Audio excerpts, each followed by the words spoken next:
तुम्ही पूर्ण ताकदीने आल्यामुळेच पोलिसांनाही आणि प्रशासनालाही याची दखल घ्यावी लागली।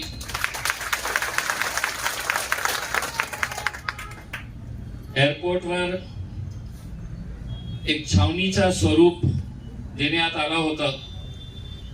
त्यांना इतकी भीती होती की आदर्श किती ठेवीदार तिथे येणार आहे।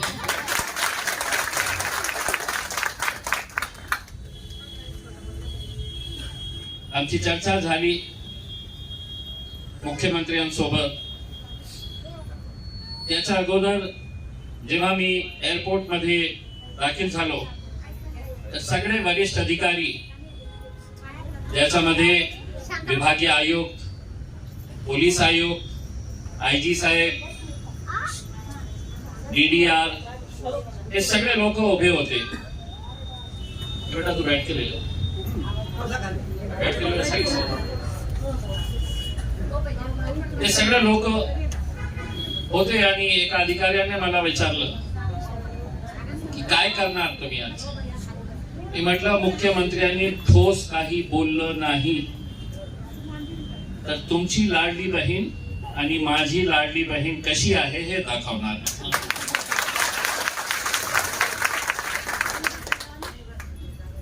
मग अब्दुल सत्तार साहेब माझ्यावर खूप रागवले की इतका मोठा कार्यक्रम आम्ही घेत आहे, त्याच्यामध्ये अडचण कशाला निर्माण करत आहे।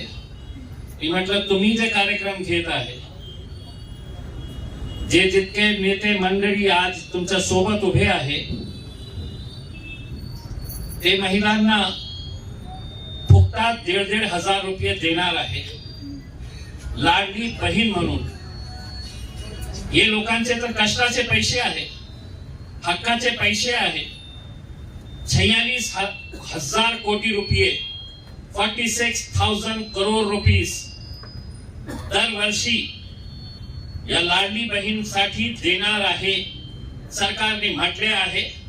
मी आपल्याला सांगतो, फक्त निवडणुकीपुरती हे पैसे मिळणार। निवडणूक संपला की लाडली बहीण नाही, लाडली भाऊ नाही, लाडला कोणी नाही। म्हणजे निवडणुकीच्या वेळी 500 रुपयामध्ये मत घ्यायचं, 1,000 रुपयामध्ये मत घ्यायचं। मी माझ्या निवडणुकीमध्ये हे अनुभव केलेला आहे, कशा प्रकारे 1,000, 2,000, 500 रुपयामध्ये मत घेण्यात आले होते आणि हेच लोकांनी पैसे आणून दिले होते। त्यांना असं वाटलं होतं। मी आज खूप जबाबदारीने सांगतो, मानकापेच्या एका जवळच्या नातेवाईकांनी सुद्धा मला पाडण्यासाठी पैसे दिले होते की हे माणूस पडला तर हे आदर्शवाद्यांच्या सोबत उभे राहणार नाही। मी तुम्हाला पहिल्यापासून शब्द दिले होते की हे जे मुद्दा आहे याचा निवडणुकीशी काही संबंध नाही। मी पराभव झाल्यानंतर सुद्धा मी आज पुन्हा आपल्याला एक आश्वासन देतो की जोपर्यंत तुमचा 1-1 रुपया परत मिळणार नाही, इम्तियाज जलील तुम्हाला सोडणार नाही, तुमच्या सोबत ताकदीने राहणार।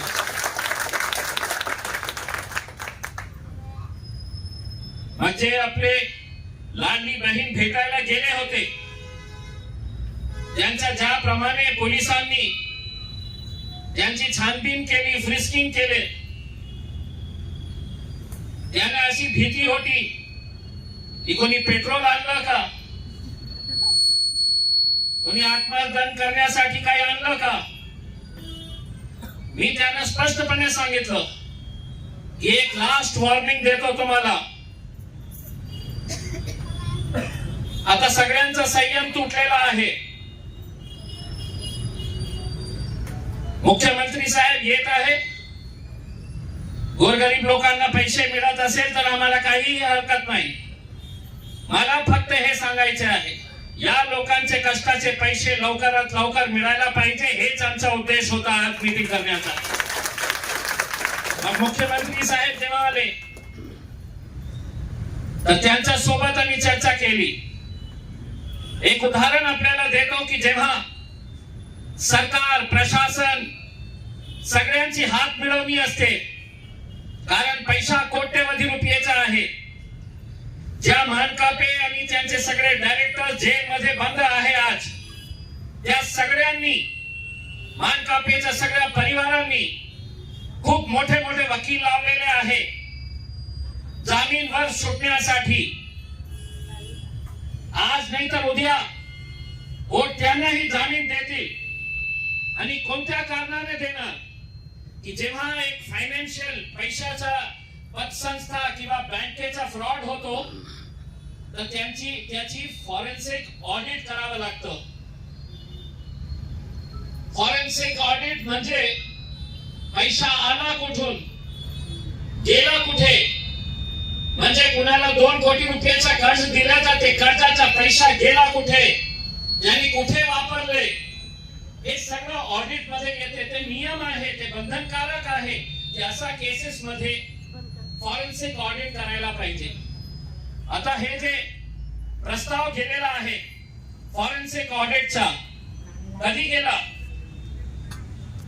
डॉक्टर सुखविंदर सिंग, अपर पोलीस महासंचालक आर्थिक गुन्हे शाखा महाराष्ट्र राज्य मुंबई, त्यांनी प्रस्ताव पाठवलं.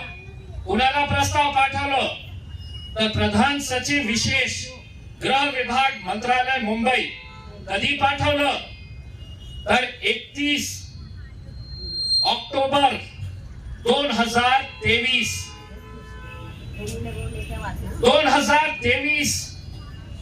ला हे प्रस्ताव पाठवण्यात आलेला आहे. कशासाठी? गृह विभागचे सचिव फक्त एक साइन करण्यासाठी 10 महिने कशाला लागते तुम्हाला? का तुम्ही हे प्रस्ताव वर एक सही करून ते ऑडिटरची कारवाई सुरू करायला परमिशन देत नाही? हे डॉक्युमेंट मी मुख्यमंत्री साहेबांना दिलं की कशा प्रकारे सरकारमध्ये बसलेले लोक या मानकापे आणि अशा प्रकारचे जे पतसंस्था आहे त्यांना वाचवण्यासाठी हे असेच प्रयोग सुरू आहे. मला तिथे उपस्थित भाजपचे एक मंत्री राहिलेले अतुल साले साहेब यांनी सांगितलं की तुम्ही असं काय प्रेशर आणता? इतके सारे महाराष्ट्रामध्ये नाही देशामध्ये बँका बुडालेले आहे, पतसंस्था बुडालेले आहे. मग मुख्यमंत्री एकटा आदर्श निर्णय कसा घेऊ शकतो? मी त्यानं म्हटलं की मी देशाचा नेता नाही आहे, मी राज्याचा नेता नाही आहे, मी जिल्ह्याचा नेता आहे आणि जिल्ह्यामध्ये हे झालेलं आहे. मी त्यांच्यासाठी बोलत आहे, दुसऱ्या जिल्ह्याला मला काही देणं घेणं नाही आहे. मी माझ्या लोकांसाठी भांडत आहे, लढत आहे. मुख्यमंत्री साहेबांना बसा, तिथेच बसा, जे जे आहे तिथेच बसा. खाली बसा ना.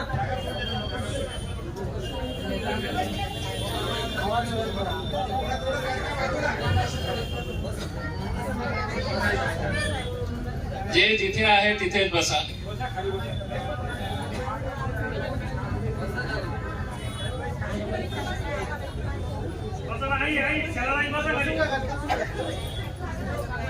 मांडली आणि तुमची ही व्यथा त्यांच्या समोर मांडली. जितका वेळ मिळाला होता त्या वेळेमध्ये काय काय बोलता येते.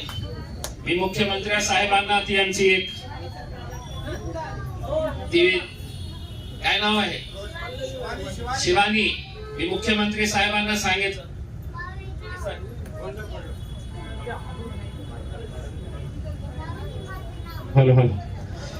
मी मुख्यमंत्र्यांना सांगितलं की तिचे वडील ऑटो रिक्षा चालवते, ती सीए ची एक्झाम देऊ राहिली, कुठून आणणार पैसे? मग संतोष शेलारची आईला दाखवलं की त्याला कॅन्सर झालेला आहे. डॉक्टरांनी 4.5 लाख रुपये ऑपरेशन साठी मागणी केलेली आहे. ते पैसे कुठून आणणार? असे अनेक आम्ही जे लोकांची समस्या आहे त्यांच्या पुढे मांडली. मी जेव्हा पोलीस आयुक्त साहेब हे मुख्यमंत्र्यांना सांगत होते की साहेब आम्ही मीटिंग घेतलेली आहे, आमच्याकडे जे पैसा आलेला आहे डीडीआर कडे, जे प्रॉपर्टीचं ऑक्शन झाल्यानंतर ते पैसे आहे आणि ते आम्ही लवकरात लवकर कशा डिस्बर्स करता येते. मी मध्यस्थी केली आणि मी सांगितलं की हे खोटं आहे. यांनी जे पैसा इकट्ठा केले प्रॉपर्टी ऑक्शन कडून, तर 2.5 कोटी रुपये त्यांना मिळाले आणि डीडीआर ऑफिसने आम्हाला हिशोब दिला की त्याच 2.5 कोटी मधून आम्ही 1 कोटी रुपये खर्च केले. कशावर खर्च केले? तर पेट्रोलवर, लाईट बिलवर, झेरॉक्सवर,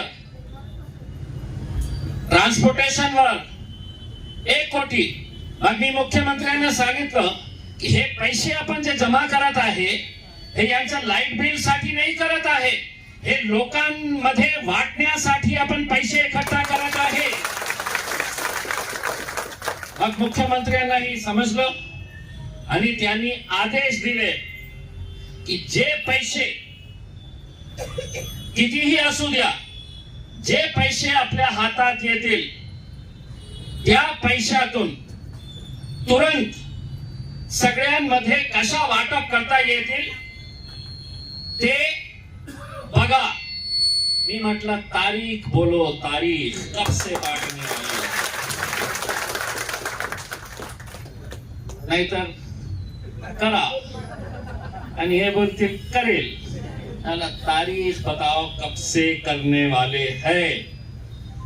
मग मुख्यमंत्री साहेबांनी विचारलं डीडीआरला आणि काकडे साहेबांना कधी, तर बोले करते. मैं बोला कब से करते ये बताओ. तर मुख्यमंत्र्यांनी आदेश दिले उद्यापासून करा, उद्यापासून.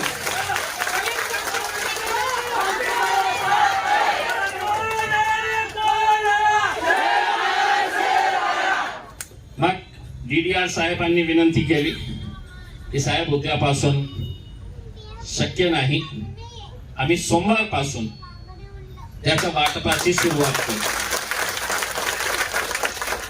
आता कमीत कमी सुरुवात तर झाली. जितके पैसे त्यांच्या तिजोरीत आहे ते कमीत कमी 10 हजार का होईना आपल्या हातात तर पडतील.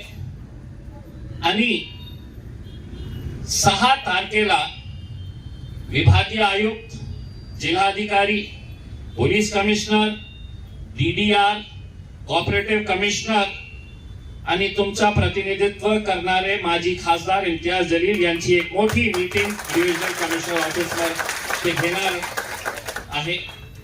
आणि मुख्यमंत्र्यांनी पोलीस कमिशनरांना सांगितलं की जे पैसा रिकव्हर करायचा आहे ते खूप मोठा पैसा आहे, खूप रिकव्हरी जे करायची आहे. तर काय आहे की जे पैसा ज्यांना भरायचा आहे तेही भरत नाही, त्यांना माहित नाही की काही होणार नाही. मग मुख्यमंत्री साहेबांना आम्ही सांगितलं की पोलिसांचा बळ वापर करून ते पैसा रिकव्हरी करा आणि त्याचेही आदेश मुख्यमंत्री साहेबांनी दिलेले आहे. पोलीस आयुक्तांना बळाचा वापर करून ते रिकव्हरी कशा करता येईल. म्हणजे मला जे PI पवार साहेब आणि सय्यद साहेबांनी सांगितलं, जे घोटाळा झालेला जे रक्कम आहे ते वगळले तर 117 कोटी रुपये ते रिकव्हर करता येतं. 117 कोटी रुपये. मग आपण 16 तारखेची जेव्हा मीटिंग होणार आहे त्या मीटिंग मध्ये आम्ही हेच मागणी करणार आहे की तुम्ही एक 8 दिवसाचा 10 दिवसाचा एक कार्यक्रम ठरवा आणि त्या 10 दिवसामध्ये किती रिकव्हरी करता येतील, कोणाकोणाकडून ते रिकव्हरी करता येतील याच्या बाबतीत आपण त्या मीटिंग मध्ये बोलू. आता आम्ही मुख्यमंत्री साहेबांना हे चार्ट पण दिलेले आहे की साहेब 1 रुपयापासून ते 25,000 पर्यंत जे ठेवीदार आहे त्यांची संख्या किती आहे तर 26,000 आहे. 25,000 पर्यंत 26,000 ठेवीदार असे आहे की आज मुख्यमंत्री साहेब सिल्लोडला जे स्टेज तयार करण्यात आलेला आहे त्याच्यावर जितका पैसा लागलेला आहे त्या पैशातून हे सगळे 26,000 लोक बाहेर पडले असते. इतका पैसा त्यांनी त्या स्टेजवर लावलेला आहे. ज्या कार्यक्रमाला स्टेज तयार करण्यात आलेला आहे तिथे जे फूल आणि पटाखे याच्यावर जे पैसा खर्च करण्यात येत आहे त्याच्यातून किती लोकांचे पैसे त्यांना परत मिळाले असते. आता मला या गोष्टीचा आनंद आहे की कमीत कमी या आठवड्यामध्ये पैसे मिळण्याची सुरुवात तर होणार आहे. रडायचे नाही, आता रडण्याचे दिवस संपलेले आहे काकू. रडायचे नाही. आपण इतकी मेहनत केली, आपण एकजूट राहिलो म्हणूनच आज बघा सगळे किती पोलिसांची फौज फाटा तिथे लावलेला आहे. मी एक निवेदन हेही दिलेलं आहे मुख्यमंत्री साहेबांना की आम्ही जेव्हा DDR ऑफिसवर गेलो होतो त्याच्यानंतर आम्ही सगळे मिळून पोलीस कमिशनर ऑफिस पर्यंत आले होते. म्हणजे बस स्टँड समर्थनगर पासून मिल कॉर्नर पर्यंत आलो होतो. कसल्याही प्रकारची घोषणाबाजी नाही होती. कसल्याही प्रकारच्या कुणाच्या हातात लाठी काठी बंदूक काही नाही होतं. मग तुम्ही विदाउट परमिशन विना परवानगी तुम्ही अशा आले मोर्चा काढून तर केस रजिस्टर करण्यात आला. आरोपी नंबर कोण तर इम्तियाज जलील. दुसरा केस विभागीय आयुक्त कार्यालयामध्ये जेव्हा आपण सगळे गेले होते त्यावेळी विभागीय आयुक्त साहेब जे महाराजासारखे वागत होते. त्यांना असं वाटत होता की मी एका राजधानीचा राजा आहे, मी यांना कशाला भेटायला येऊ. यायचं असेल तर 2-4 लोक माझ्या AC कॅबिन मध्ये घ्या. मी त्यांना म्हटलो होतो अरे बाबा तू अधिकारी असेल तर तू मला ओळखत नाही मी कोण आहे करते. मग कुलूप लावले होते त्या गेटला. सगळे महिला वयोवृद्ध महिला ते गेटाच्या जवळ होते आणि मागून आसू गॅस सोडण्यात आले होते आणि त्याचा साठीही केस रजिस्टर करण्यात आला. काय केस सरकारी कामात अडथळा. म्हणजे तुम्ही लॉक लावले. तुमचं जे काम करण्यासाठी तिथे बसलेले आहे त्या गेटाला तुम्ही लॉक लावले आणि आमच्यावर केस. तर मी त्यांना निवेदन दिलं असं नाही आहे साहेब की मी घाबरलो की किंवा आमचे आदर्श ठेवीदार घाबरलेले आहे. कोणी घाबरत असेल ना तो पुन्हा सांगतो लढेंगे तो जीतेंगे, डरेंगे तो कुछ नहीं मिलने वाला. लढना आहे तर कमीत कमी आपल्याला या आठवड्यामध्ये खूप पॉझिटिव्ह डेव्हलपमेंट आपल्याला बघायला मिळणार आहे. आपल्या पैशाची सुरुवात होणार आहे. म्हणजे आता पुन्हा 22 कोटी रुपयाचा जे MPIDचा प्रस्ताव होता ते पवार साहेबांनी मला सांगितलं की सोमवारपर्यंत ते देवेंद्र फडणवीस साहेबांच्या ऑफिस मध्ये जाणार. त्यांनी मला विनंती केली की साहेब तुम्ही तिथे थोडासा प्रेशर टाकून ते साईन करून घ्या. ते मी करून घेतो. म्हणजे अजून काही प्रॉपर्टी जे आहे ते ऑप्शन साठी बाहेर निघणार आहे. हे चर्चा पण झाली की जे प्रॉपर्टी 5 कोटीची आहे ते रेडी रेकनर रेटच्या प्रमाणे कोणीही ते घ्यायला तयार नाही आहे. मग आम्ही याच्या बाबतीत विचार करू शकता का की आम्ही रेडी रेकनर रेट नाही तिथे काय भाव आहे ते प्रॉपर्टीचा काय आहे. मग जास्तीत जास्त लोकांनी घेतले. आता आपल्यावर ही जबाबदारी आहे की आता हे प्रक्रिया सुरू झालेली आहे. पिशोरमध्ये असतील, फुलंब्रीमध्ये, कन्नडला कोणती प्रॉपर्टी ऑप्शन साठी आली तर गावातल्या श्रीमंत लोकांना जाऊन भेटा आणि त्यांना सांगा की बाबा हे घ्या, तुम्ही घेतलं तर आम्हाला पैसे मिळतील. काही त्याच्यामध्ये अडचण येणार नाही आहे. एक गोष्ट याच्यातून स्पष्ट झालेली आहे, हे लोक प्रॉपर्टी विकल्यानंतर जे पैसे आपल्या फिक्स डिपॉझिट मध्ये ठेवत होते DDR ऑफिस वाले, आता आपल्याला हे माहित झालेलं आहे, मुख्यमंत्र्यांचा आदेश आहे, पैसा आला त्यांच्या खिशात जायला पाहिजे. तुमच्या FD मध्ये नको, तुमच्या FD मध्ये नको. म्हणून याची एक प्रक्रिया आता सुरू झालेली आहे. मी पुन्हा आज संध्याकाळी ते DDR ला विचारतो, ठाकरे साहेबांना विचारतो की तू सांगितलं तिथे की सोमवार पासून, मग मंगळवारी सकाळी आम्ही तुझ्या ऑफिसच्या समोर ये ना, तशी वेळ येऊ देऊ नका. आमची पूर्ण तयारी आहे. एक मीडियावाल्यांनी सांगितलं की साहेब, तुम्ही हे लाडली बहिणीच्या बाबतीत जे बोललो, तर आमचे मंत्री आहे ते तुमच्यावर खूप रागवले, अतुल सावे साहेब. मी म्हटलं एकदा मी हे सगळं लोकांना तुमच्या ऑफिसवर पाठवतो, त्यांच्या समोर आमची हे लाडली बहिणीला विचारा, बोला त्यांच्या समोर की जे 1,500 घेणारे आहे की तेच आहे आमचे लाडली बहीण, हे नाही आहे.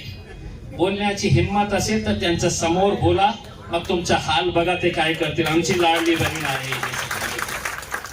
तर मी आपल्या सर्वांचा खूप खूप धन्यवाद देतो. आणि जे काही आपल्याला DDR ऑफिस कडून आपल्याला आदेश म्हणजे ते निर्णय होतील की कशा प्रकारे त्याचा पैसे वाटपाची सुरुवात होणार आहे, तर आपण आपल्याला कन्वे करू आपल्या व्हॉट्सअप ग्रुपच्या आधारावर.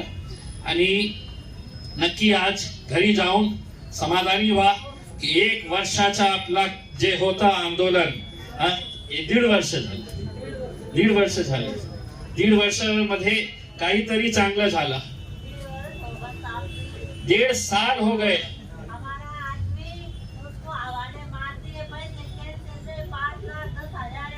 सबको मिलने वाला, सबको मिलने वाला है. 1.5 साल के अंदर अब तुम्हारे अच्छे दिन आने वाले हैं. इन्होंने समझे कि इम्तियाज जलील हार जाएगा, खासदार नहीं रहेगा तो इनको भी छोड़ देगा करके मैंने इनके साथ दिल का रिश्ता बनाया है, कोई राजनीतिक रिश्ता नहीं बनाया है. मला भी खूप वाईट वाटत होतं. आजही मला खूप वाईट वाटतं जेव्हा मी असं म्हातारी मावशींना बघतो की ज्या प्रकारे जे रडतं. आज जे मुख्यमंत्र्यांसोबत शिंदे काकू असू द्या किंवा दुसरी महिला, ज्या प्रकारे ते रडत मुख्यमंत्र्यांनी आपली व्यथा मांडत होते. एक चांगली गोष्ट अजून एक आहे की आपलं ते संतोष शेलारची आई, मी मुख्यमंत्री साहेबांना दाखवलो की हे संतोष शेलार नावाचा मुलगा त्यांचा कॅन्सरने पीडित आहे. 4.5 लाख रुपये त्यांना ऑपरेशन साठी डॉक्टरांनी सांगितलेले आहे. पैसे आहे.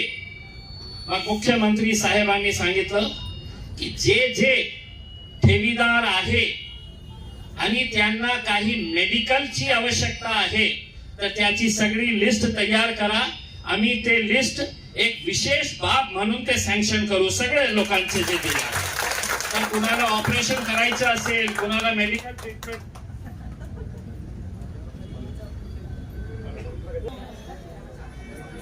हॅलो,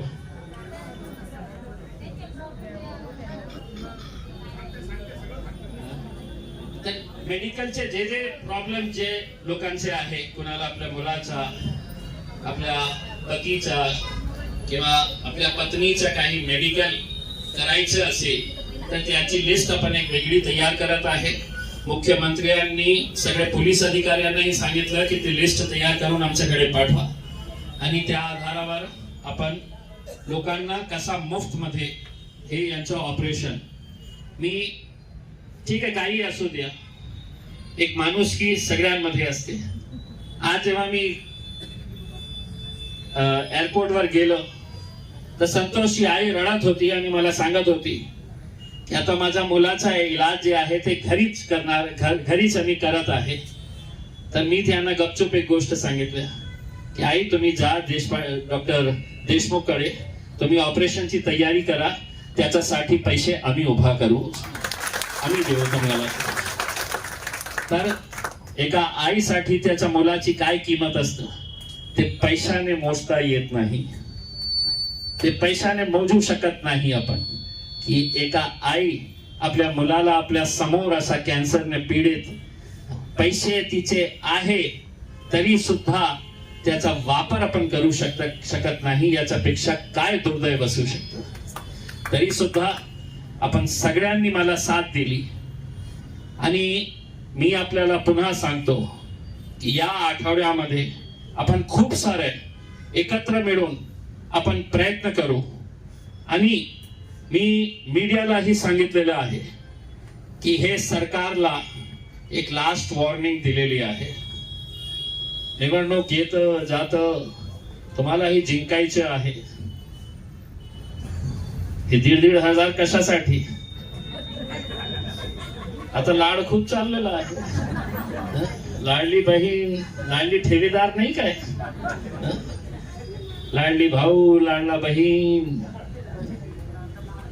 तर आपण या आठवड्यामध्ये जे पैशाची सुरुवात होणार आहे, आपण सगळं एक गोष्ट की कशा प्रकारे हे पैशाचा वाटप होणार आहे, आपण मी त्यांच्या सोबत आपण निर्णय घेऊ.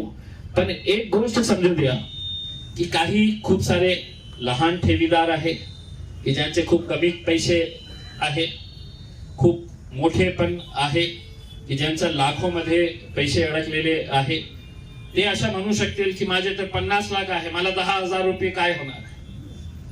कमीत कमी याची सुरुवात झालेली आहे आणि एक प्रक्रिया आता प्रस्थापित झालेली आहे की पैसे आले की पैसे वाटपायला सुरुवात होते. आज जितके आहे ते वाटप होणार. उद्या ते मला सांगत होते सत्तार भाई कि हमारे पास 16 करोड़ रुपए की सिर्फ सिल्लोड के अंदर है बोले प्रॉपर्टी. मैं खामोशी में बोलने वाला था कि ले लो, तुम्हें 16 की जगह 15 दे दो, 15 बांट देंगे.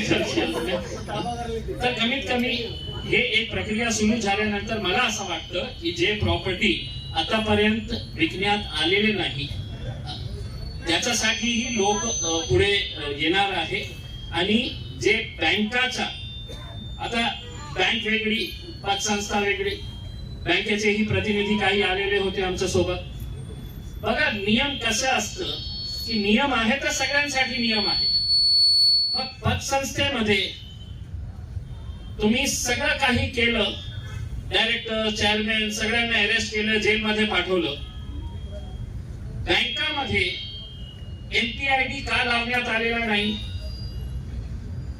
बँकेला एमपीआयडी का लावण्यात आलेला नाही? मग बँकेचे ठेवीदारी माझ्याकडे आले होते. मी पोलीस कमिशनरांना पत्र दिलं की बँकेला आतापर्यंत एमपीआयडी का लावण्यात आलेला नाही. मग काल जेव्हा मीटिंग होती कमिशनर ऑफिस मध्ये, ते मला सांगितलं की नाही साहेब आता आम्ही लावणार आहे. म्हणजे याचा अर्थ हे आहे की तुम्हाला इम्तियाज जलील पाहिजे नियम सांगण्यासाठी की काय नियम आहे, मग तुम्ही कारवाई करणार. तर हे बँकेच्या बाबतीत ही आता एमपीआयडी लावणार आहे. आपल्या सर्वांना एक अभिमानाची गोष्ट आपल्या सगळ्यांना असायला पाहिजे की महाराष्ट्रामध्ये अनेक बँक, अनेक पतसंस्था बुडालेल्या आहेत. तुमची एकमेव पतसंस्था आहे की ज्याचे पैसे परत मिळणार आहे. एकमेव, कुणाचेही नाही. एक ही पतसंस्थाचे ठेवीदारांना पैसे मिळाले नाही आहे. 10,000 सोडा 1,000 रुपया पण परत त्यांना मिळालेला नाही आहे. आता तुमच्यामुळे त्यांच्यामध्ये पण हिंमत वाढणार. पण त्यांची एक मागणी असणार, इथे इम्तियाज जलील आहे, आमच्याकडे कोणी नाही आहे, तर ते खाणारे आहे, जास्तीत जास्त खाणारे. पण आपणही त्यांनाही आपण मदत करू, कारण तेही गोरगरीब लोक आहे, त्यांच्यासाठीही आपण काहीतरी आवाज उठवू. तर मी आपल्या सगळ्यांना खूप खूप धन्यवाद देतो की आपण मला ताकद दिल्यामुळे आज इतके.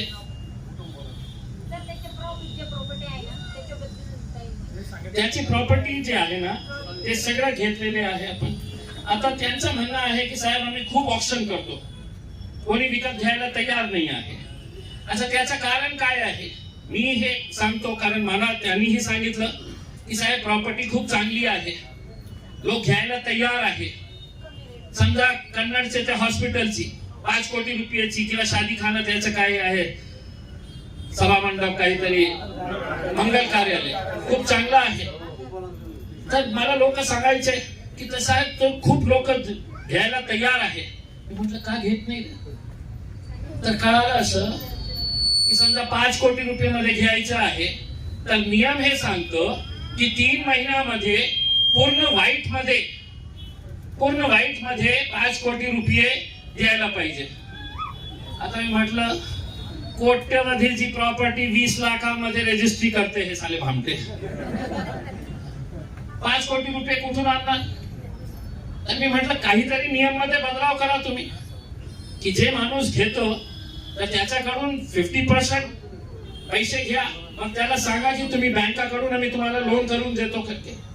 तर त्याच्यामध्येही आपण याचा निर्णय जे आहे ते आपण जे 6 तारखेला मीटिंग होणार आहे त्याच्यामध्ये घेऊ.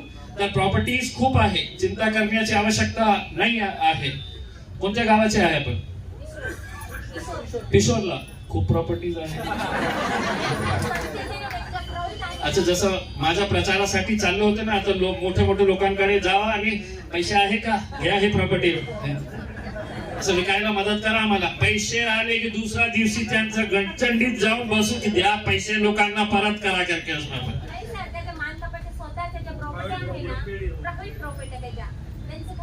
ते प्रायव्हेट प्रॉपर्टी जे आहे ना त्याच्यासाठी ही जे MPIDच्या जे प्रपोजल्स आहे तेही घेण्यासाठी जे सोमवारी जसं त्यांनी म्हटलेले आहे की ते मुख्यमंत्र्यांसोबत ते पुढे ते फाईल जाणार आहे.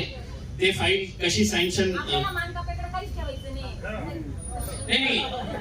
आता कोर्ट आहे, आपण हायकोर्टामध्ये केस चाललेला आहे. आपले जे मॅडम आहे त्यांची टीम जे आहे ते खूप कष्ट घेत आहे, खूप स्ट्रॉंगली आर्ग्यू करत आहे की त्यांना बेल नको मिळायला पाहिजे. उद्या समजा त्यांना बेल मिळाली तर आपल्या सगळ्यांची जबाबदारी आहे की त्याच्या स्वागतासाठी आपल्याला हर्सूल जेलच्या समोर आपण एक फूल घेऊन तयार राहू त्याचं स्वागत करण्यासाठी. स्वागत म्हणजे स्वागत म्हणजे असं नाही काही वेगळं काही नाही बोलतो मी. जेल मध्ये बाहेर आल्यानंतर आपण स्वागत करू, सगळ्यांच्या हातात एका फूल देऊ आणि यास आहे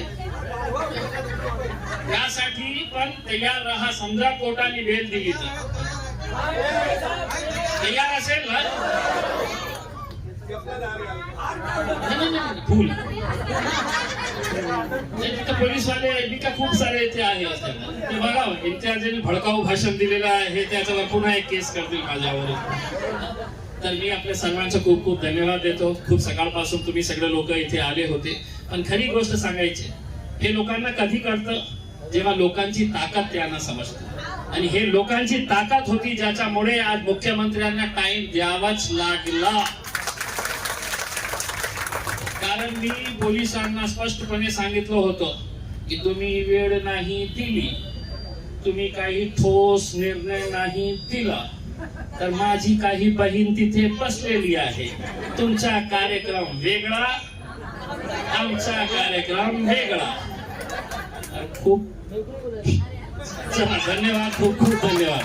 धन्यवाद. बोला. माझ्या मनात अशी खंत येते तर ते अनिल मानकाटे का सापडत नाही. हे पोलीस लोकांना एक साधा मोबाईल अनिल मानकापेलाही अरेस्ट करण्यासाठी आपण पोलिसांवर दबाव टाकू 100%. खूप खूप धन्यवाद, खूप खूप धन्यवाद. हॅलो हॅलो कृपा करून